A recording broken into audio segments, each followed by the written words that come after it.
You're listening to the Options Insider Radio Network, the home of the Options Podcast. For more quality options programs, visit theoptionsinsider.com or search for Options Insider Radio Network in your podcast provider of choice. Listeners can also access all of our programming through our mobile app available in the iTunes and Google Play stores. Select programs are also available via live stream at mixlr.com/options-insider. That's mixlr.com/options-insider. Don't forget to follow along with your favorite programs and submit your own questions for the hosts at twitter.com/options, stocktwits.com/options, facebook.com/theoptionsinsider, or via questions at theoptionsinsider.com.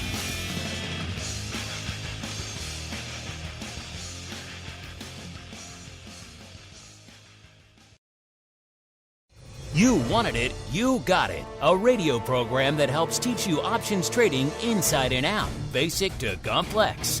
This is Options Bootcamp. Whether you want to learn how to protect your portfolio, generate income, or even become a master of volatility, the Options Bootcamp drill instructors will break it all down for you. Now, let's get you into peak options trading shape. Here are your Options Bootcamp drill instructors. All right, everybody. That music means we are back once again, episode 2 of our doubleheader here on Education Wednesday. Yes, 2 doses of Options Bootcamp coming at you live in your ear holes. If you're one of our many pro members lurking there in the live chat, of course, if you're listening on demand, we love all you folks too. You're going to get this a week from now there. Don't blame me. Mr. Dan is traveling hither and yon these days. If you want to upgrade so you can join us live for this show, everything else we do throughout the week, great pro Q&As, options oddities every Friday, and a whole bunch more. Get your questions bumped to the top of the list, just like our buddy Mr. Donny B did last week. You know where to go, theoptionsinsider.com/pro, or indeed /secret club for all of you cool kids out there. Of course, if you are one of our on-demand people and that works for your schedule, we get it. We love you. All we ask then is that you give a nice rating so other folks can continue to discover this program that has been running for many years, and we know a lot of you love. This week's 5-star review comes from Bill Haney. He says, I guess I'm one of your newer listeners. Well, welcome, Bill. He says, I came in because of the good reviews, and now I'm doing my part to pay it forward. Thanks for the great content. Well, there you go, Bill. An excellent living, breathing example of how valuable your reviews are out there, listeners. You know, we've been doing the show for a while. We have a lot of great reviews, but you could argue that the newer ones are more important than ever because so many people are discovering these crazy options things. And that's happening still now that maybe the meme stock stuff is maybe a little bit behind us. Maybe we're looking at a little bit more topsy-turvy or downside markets. People want to learn about hedging and speculating and volatility and all the things, portfolio defense, that are very important as well. So keep rating and reviewing. It does help all those new folks discover the show. And when they discover the show, unfortunately, they also discover my compatriot here, the black-hatted one himself, Mr. Dan Passarelli from Market Taker Mentoring. Mr. P, welcome back to the show, sir. What do you have to say for Mr. Bill, one of our new listeners? Oh, no, it's Mr. Bill.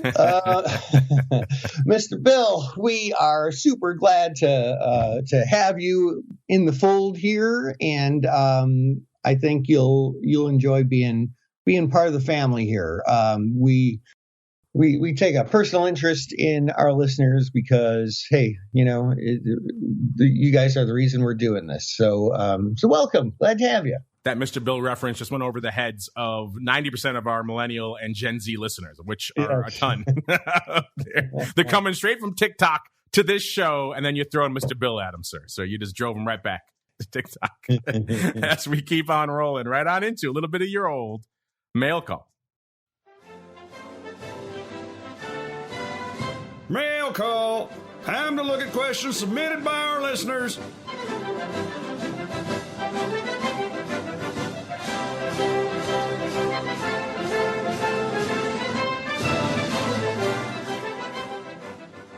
All right, everybody. Welcome to the Mail Call, the portion of the show where you folks take the reins, your questions, your comments, your pearls of wisdom, your subjects you want us to discuss here on the show. And Mr. Dan, this is usually where we take a break for your question of the week. You are still indeed basking in the afterglow of the great annual MTM retreat. I'm sure you had a plethora of awesome questions coming at you. What are some of the ones that resonated you want to share with our audience, sir? Oh, man, I will tell you what. We did really have a lot of great questions. And one of them,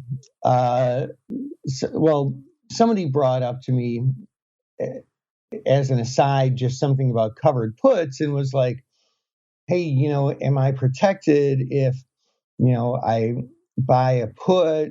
Like, what if I buy a put and buy like one share of stock? And I was like, well, here, like, hold on a second. There's a couple of different things. First of all, we don't really say covered put very much. If you buy a put and then buy 100 shares, because each put represents the right to sell 100 shares, so you're protecting 100 shares, that would be called a married put or a protective put, depending on certain timing. And then I went on to say, I mean, maybe if you're looking to do something a little different, like you're talking about here, if the put has like a 45 delta and you own the put and then you're long 45 shares of the stock, you would be considered what's called delta neutral, and you would have no directional risk at that point. And the person I was talking to is just like, this little light bulb just clicked. It's like, wait a minute, that's what delta is? And of course, my answer was, well, that's one way to look at delta, and it's a really good way to look at delta. And I just kind of figured that I'd share that because looking at that definition of delta, that context of delta, ended up being really, really helpful for this person. So maybe it is for you at your level in your journey as a trader as well. He said, I thought it was just an airline, but now I've learned so much more about Delta. So well done there on your retreat, Mr. Dan. Let's go out to some of you folks here. Let's go to, I like this handle, Brian and Stewie. I'm guessing perhaps he's just a big Family Guy fan. He says, hola, OBC. Well, hello, Brian and or Stewie. He says, I saw the headlines about a new Cboe trading floor hitting Chicago. I think you guys used to trade on the old Cboe floor. Yes, you are correct. We did. He says, what do you think about the new one? Have you seen it? And what, if anything, does this mean for the markets? Yeah, if you missed the headlines, if you're not reading the local headlines around here in Chicago, actually, this was somewhat of national news. A lot of big financial outlets carried this. You don't see a new big open outcry trading floor coming online every day. So it did make the rounds out there. But this happened at the beginning of this week, listeners. And I'll just read you a little bit from the release from the Cboe. It said, today, Cboe Global Markets celebrates the grand opening of our new trading floor located in the historic Chicago Board of Trade building. The new trading floor returns to the same space where it was founded in 1973 as the first listed U.S. options exchange. Our new and enhanced trading floor offers a vibrant, technology-driven environment that seamlessly integrates both open outcry and electronic trading mechanisms to provide customers a truly unrivaled world-class trading experience. Our customers continue to find value in open outcry trading for price discovery, deep liquidity, and execution quality. So there you go, Mr. Dan. New Cboe trading floor. They have the new offices kind of right down the street here from the studio. That's not where the trading floor is. The trading floor is back in the old Board of Trade building. Mr. or perhaps both Brian and Stewie, they want to know if you have seen it. I have not, by the way, just opened. And he wants to know, what do you think about it? And what does this mean for the markets, Mr. Dan? Yeah, so I have not seen the new trading floor. I have been to the new headquarters, which is incredible. And so I was, after the retreat, Kathleen and I stayed with John and his wife, Amy, and we went out and did a little bit of wine tasting for a couple of days. And woke up yesterday morning after a couple of days of really solid wine tasting, and knowing that I had to sort of get on the road and pack up stuff and, prepare for a long day's travel, a friend of mine sent me that press release, and she's like, why are they going back to having a trading floor? And I looked at it and I was like, kind of rubbing the sleep out of my eyes. I was like, oh, I hadn't heard about this. And then I read the article and I was like, oh, no, yeah, I have heard of this. This has kind of been a plan in the works for a long, long time. And it's a new trading floor in the sense that, like, they just built it and it's very, very state of the art, which is incredible. But I mean, it's not a new thing. They're not going back to open outcry. They're moving pits that have been open outcry, were open outcry yesterday and last week and last month and 10 years ago, to this new facility. It's new in the sense like, hey, if I buy a new house and sell my old house, like I move to this new house. So yeah, I mean, nothing's really fundamentally changing, except that it's a very state-of-the-art room, and arguably, they'll be able to perform better, and there's lots of room to grow, and such amazing technology. So, yeah, like that's more what's going on, just so that everybody's on the same page here. Have you seen the pictures? There's windows. It looks very much bright and airy, maybe too bright and airy. I don't recognize it as a trading floor. I'm used to the cavernous dungeon we all spent many days in, as opposed to this bright and cheerful place where you may actually want to spend time. It looks wrong to me in many levels there. I guess you're trying to attract a little bit of a different crowd there. But yes, they are moving pits that already do have existing open outcry, SPX, VIX, all that kind of good stuff. The SIBO's kind of legacy proprietary products, they are moving those along. It's not a huge change there. Scenery-wise, it is. New technology, all that good. The old floor was just too big. This is much smaller. The old floor had encompassed all the names that when Dan and I were down there used to have, not just the SPX and even the OEX back in the day, but VIX and NASDAQ, plus all the big equity options you could think of back then. That's all too much space. If you went down there recently in the last couple of years, you saw a lot of it had switched to office space, which was kind of depressing to see the old trading floor morphing into just like cubicles. So they took advantage of this to kind of shrink things down, focus on the ones that are still trading. And of course, there is still a lot of volume going up in these. In fact, your question was interesting. We kind of thought something similar when this trading floor was announced this week, because we asked you guys, this is our question of the week this week. Cboe launched a new open outcry trading floor this week. So our question of the week is a simple one. Does open outcry still have a place in the modern options market, or is it an outdated relic of the past? We gave them three choices, Dan. Yes, it's still important. No, electronic or bust, or what's open outcry? What is your vote, and what do you think our audience is voting for? I mean, my vote for sure is that it certainly still has its place. That's where a lot of the institutional trading gets done, because it's legit more efficient that way. Boy, it's tough to say what our audience would say. Geez, I think I might assume that they think it's antiquated, but it's a tough call. I'm not going to be surprised either way. Right now, we got some savvy folks. Yes, it's still important. 51.5%, sir. And then great. No, electronic or bust, exactly a third, 33.3%. And then what's open outcry, 15.2%. So that gets back to maybe some of our millennial and Gen Z folks earlier who are still scratching their heads over that Mr. Bill reference you made earlier in the show. Mr. Dan, get over there at options. It should be, if it's not pinned, it'll be floating around on our timeline. Just scroll down. You'll find it. We'll retweet it throughout the week as well, so you guys can participate. We'll give you the final results on that, just like we did for our last episode. We had a big question of the week. A lot of you guys were curious about, so we'll pay that one off for you now as well. We asked you last episode, the volatility of volatility itself, aka VVIX, is back below 100 for the first time in over a year. Is this the start of a new vol regime for the market, or just the calm before the next volatility storm? Gave you three choices on that one as well. The start of a new volatility regime, the calm before the storm, or vol is confusing, similar to our choices for this week. And 75.8% of you said it's the calm before the storm. 14.5% say it's the start of a new vol regime.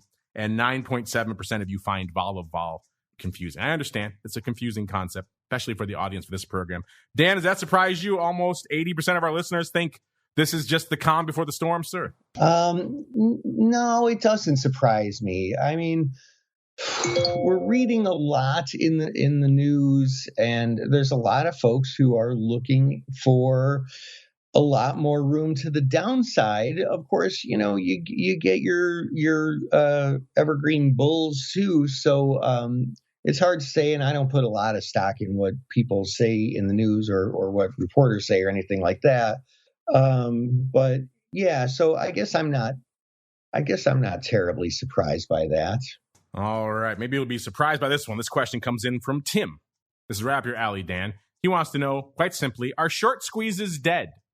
And is there such a thing as a downside squeeze? Well, I can imagine, Dan, you have a lot to say about the first part of this question because you're out there rating, and that's all about the short squeezing. So you could fill in Tim on that. For the second part of his question, is such a thing as a downside squeeze? Yeah, it's called a crash. That's when the names just sell off aggressively.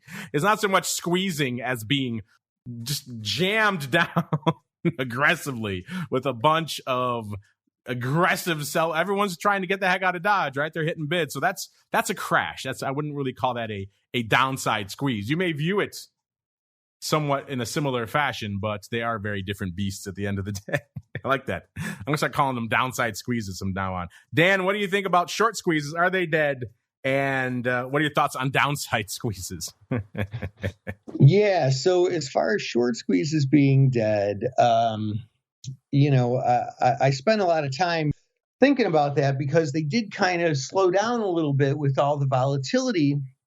But what has become interesting is that because there are some folks who are worried about going into recession, like some of the same things that people looked at an acceleration of GameStop going bankrupt and AMC going bankrupt are kind of back into play. Not in AMC's case, not the pandemic, although, that is still in it almost as full force as ever, which a lot of people tend to forget. And, GME just still having that brick and mortar presence, which is antiquated.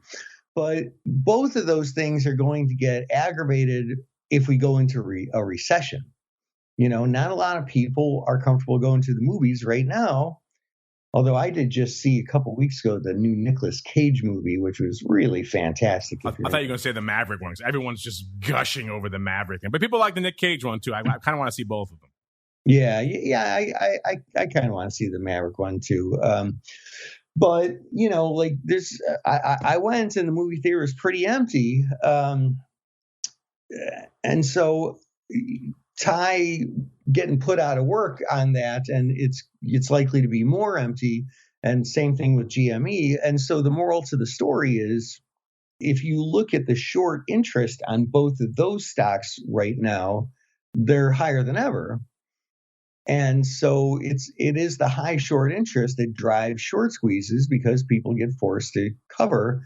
And if you're short just a crap ton of stock, you have to buy back a crap ton of stock. So short squeezes are definitely, who is it that said the rumor of my death is greatly exaggerated? Same for short squeezes. They're not just still alive and kicking, but they're going to be more important, I think, over the next couple of months. Ooh, more important. Interesting. Yeah. If you have thoughts about the overall questions about the overall economy and levels, how things like rates affect it and everything else like that, where you should be buying in the S&P. We had a great pro Q&A with John Brady from RGO. He had some interesting, very controversial, perhaps, things to say about buy-in levels on the S&P, the impact of rates and inflation in the Fed, and commodities, nat gas, wheat, you name it. We've got into a lot of subjects. So check that out, theoptioninsider.com/pro. If you missed it, listen, let's go out to Macaulay. She has a question, but it's kind of more of a comment, I think. She's saying, or perhaps he, could be the last name, why is it so ridiculously complicated to figure out how much margin it costs to sell a freaking put? Exclamation point. Thanks for setting us straight. Well, you're welcome, Macaulay. I think is referring to what we talked about on a recent episode where we walked through this. And you're right. It is not really readily apparent to the lion's share of people who see this exactly how much how much capital they have to put aside for this trade. And I love the brokers. They put this out there, this kind of 3-part thing, thinking they're doing their due diligence and making it really clear and really straightforward for the end user, when in reality, it's anything but. This is kind of the example we went through. Most of the brokers have something similar. It's going to vary depending on your broker and your account size and your margin type and all these kinds of things, and your relationship with your broker. Even if you call them up and they like you, maybe they'll do a little bit more work for you there. But in general, these are the basic outlines that most of the brokers are going to throw at you out there. They say the margin requirement for an uncovered put is the greatest, all in caps, of the following calculations times the number of contracts times the multiplier, in parentheses, usually on 100. So that's already a very poorly written sentence. Run on, terrible. If you were in 5th grade, you get marked down for that. All right, so now we get on to the 3 choices. It's 20% of the underlying price minus, in italics, the parentheses out of the money amount plus, italics, the option premium. So that's very straightforward. Or 10% of the strike price plus the option premium, or $2.50. I think people can grasp that last one pretty easily. But the rest of them, it's written confusingly. It's not very straightforward. You have to do 3 different calculations to try to determine what your amount is. I'm with you there. Who was that? Macaulay. It is not immediately intuitive. And the example we gave for our example back a couple of shows ago, that exact calculation would have been 11 grand for one put, 10 grand for the other, or 2,500 for the third. So obviously the highest one we're going to go with, which is 11 grand. But that's a pain for people, especially if you're putting a lot of trades on, you want to do it quickly. Hopefully your broker will try to make this a little bit more readily available. Maybe we'll have a margin calculator for you right there. So if you put the trade in, it'll show you how much you have to put aside. Better ones will try to make this a little bit more transparent for you, a little bit less painful. But you're right. In general, the voodoo that goes into calculating that options buying power is a huge pain point for a lot of people. And unfortunately, it only grows as you get more sophisticated and try to put on more advanced types of trades. You're going to bump into that time and again. Mr. Dan, any thoughts here on, as Macaulay says, why it's so ridiculously complicated to figure out how much margin it costs to sell a freaking put? Yeah, and you know what they left out of that as well is then if the stock gets a whole bunch more volatile and people start selling a ton of puts, they're just going to take all those words they just said and throw them out the window and make up new rules on the fly. There's that. Yes, witness GameStop and AMC and all that madness when they change the rules for calls, right? Yeah. So, yeah, I mean, it would be nice if there was just sort of set universal rules, but I mean, hey, every company can make decisions for their own risk management teams, and yeah, you know, I guess the thing is just realize that you're going to get margined a fair amount. And that's why for me, 90% of the time, the only time I'm selling puts is in a cash secured scenario where I've got way more cash set aside than what the margin requirement would be, because I'm preparing to buy the stock.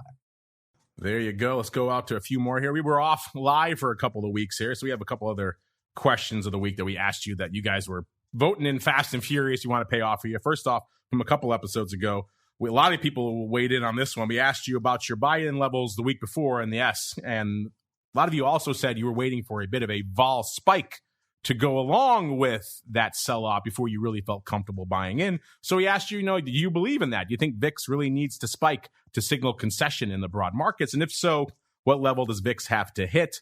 And it came out with 42.8% of you saying just north of 40. That's enough for you. So not a crazy spike, but north of 40. 24.1% saying north of 50. 21.7% still holding out. It's nearly a quarter of you saying you need that north of 70 spike. You really need a serious pop in VIX before you're comfortable buying in these markets. And 11.4% saying north of 60.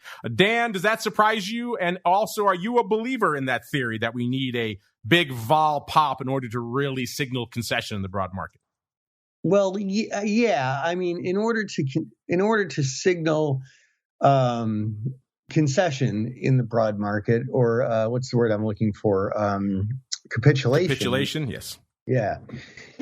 Then, yeah, like that, I feel like by definition, you're going to need that big vol pop. But that doesn't mean that the market can't turn around and head higher and drift somewhat higher too.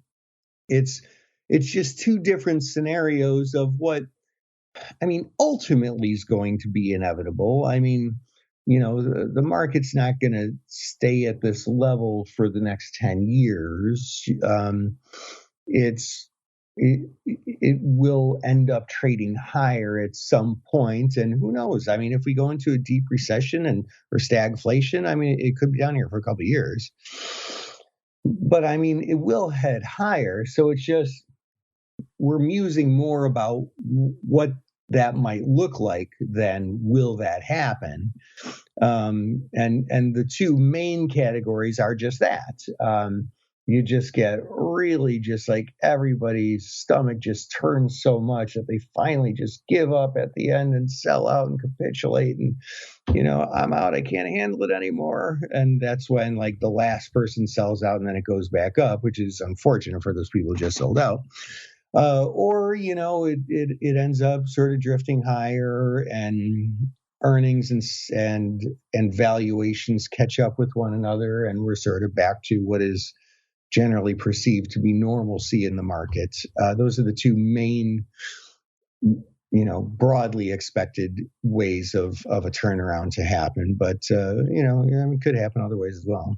All right. We've got this question here from DC. Looks like this is a better question for Vol Views. I think we'll save that one for there. We'll get us out of here on this one here from Neil. Neil wants to know, how do things look on the, quote, party front? Is it continuing through the middle of the year? Well, by party, Neil, I'm assuming you mean the options volume party, and maybe not Dan's big shindig that he just held out there in Sonoma a few weeks ago. But yeah, let's go here really quickly. And let's see. We'll pull up the numbers. Just came in last week for May from our friends over there at OCC. And the short answer, Neil, is yes, the party is continuing. OCC announcing ADV through the end of May was 41.7 million contracts. That is up 6%. So year-to-date average daily volumes up 6%. So that means if we stay on this track for the rest of the year, we're going to beat last year's numbers by about 6%. So that's certainly nothing to sneeze at. Last year was a ridiculous level, almost 10 billion contracts. And May volume up 19.7% from May of 2021. Remember, May of 2021, no slouch. We were still kind of in meme, I guess you can call it meme 2.0 by that point, or just starting that. But there was a lot of paper going up. Everyone was buying calls this time a year ago. So the fact that this May surpassed it by nearly 20%, nothing to sneeze at. A few highlights here. ETF options volume up 64.1% in May. Index options volume up 49.4%. Some big highlights there. So yes, Neil, short answer to your question, the party is still alive through the middle of 2022. All right, Mr. Dan, that music means we've come to the end of part 2 of our doubleheader journey for this week. But before we go, if you have any thoughts from Mr. Neil on the ongoing saga that is options volume, have at it. And then if folks want to reach out to you, do some market mentoring, where should they go? What should they do? Yeah, as far as volume goes, I expect that just going forward, I mean, it's an industry that is in an uptrend, though all uptrends have peaks and troughs to them. And for some reason, people trade more options when the market's higher. It almost doesn't make sense to me. But, we see that just empirically happen. So, I mean, I wouldn't be surprised if volume pulls back a little bit in the short term. I mean, could even be the rest of this year, but there's just more and more interest in options because we can use them to protect ourselves. We can use them to speculate, and they're just really, really useful tools that sort of level the playing field between, regular Joes and institutional pros. And as far as reaching me, you can make your way over to markettaker.com. Market is in stock market, takers and take what's rightfully yours, 2 G's in a row, markettaker.com. And, you could join free. If you listen to our last episode, We do have, it's kind of a quasi invite only, if you weren't invited just yet, and you're an experienced trader, and frankly, you have something to contribute to this mastermind that we're going to be holding here in the late summer and early fall. You should please go to my website and hit contact us and ask about it. It's not really for newer traders. It's a very, very small group where we all trade together live in person. I'm going to ask Mark if he'll swing by. It's going to be held at the brand new Chicago Board Options Exchange headquarters, not the trading floor we talked about. They won't let me in that place, sir. That's like a crucifix on the wall. The vampire walks in, I launch on fire. No, that's actually right down the street, so that should be pretty close. Yeah. I can sneak in my suitcase too if it's a thing. So yeah, we'd love to talk to you if it's a good fit for both of us. If you're pretty experienced and you've got some great things to share and you really want that live experience and make some really important connections to other really great traders too, it might be for you. And feel free to contact me through our website, and we'll talk. I'd be glad to personally give you a ring on the phone. There you go. MarketTaker2Ts.com is the place to go to learn more. And of course, you know where to go to learn more about all things pro. You want to join us live? We got Mr. Brian coming up a little bit later today for OPR. He's back from his travel schedule as well. No guarantees on the live for Brian. Sometimes he doesn't like to do the live too often. He likes to be live to tape. If I can force him into a huddle, then maybe he will go live. So we shall see. Maybe we'll be back with Brian later today on the live front. Of course, it'll be live on demand on the network. So wait for that one to hit up. Some good stuff there on OPR. If you're listening to Boot Camp, not listening to OPR, very much sister shows. A lot of education going on between those two. So check out OPR if you haven't done so already. Then back again, of course, tomorrow, episode 2 of the Option Block, as well as TWIFO, This Week in Futures Options. I do believe the once in future and now present Dr. Bix will be joining me to talk about a whole bunch of commodity vols. So that should be fun. Friday, Volatility Views, break down the mad week of volatility. And then, of course, for all you cool kids in the secret club, back again after that for Options Oddities. Then we kick it all off again next week. Dan will be traveling next week, so you won't be seeing us live. You'll be seeing us live to tape on the network. All you cool kids already got it live in your ear holes right now, so you don't have to wait a week for that. And then we'll see you back the week after that, another episode of Options Boot Camp. You're listening to the Options Insider Radio Network, the home of the Options Podcast. For more quality options programs, visit theoptionsinsider.com or search for Options Insider Radio Network in your podcast provider of choice. Listeners can also access all of our programming through our mobile app available in the iTunes and Google Play stores. Select programs are also available via live stream at mixlr.com/options-insider. That's mixlr.com/options-insider. Don't forget to follow along with your favorite programs and submit your own questions for the hosts at twitter.com/options, stocktwits.com/options, facebook.com/theoptionsinsider, or via questions at theoptionsinsider.com.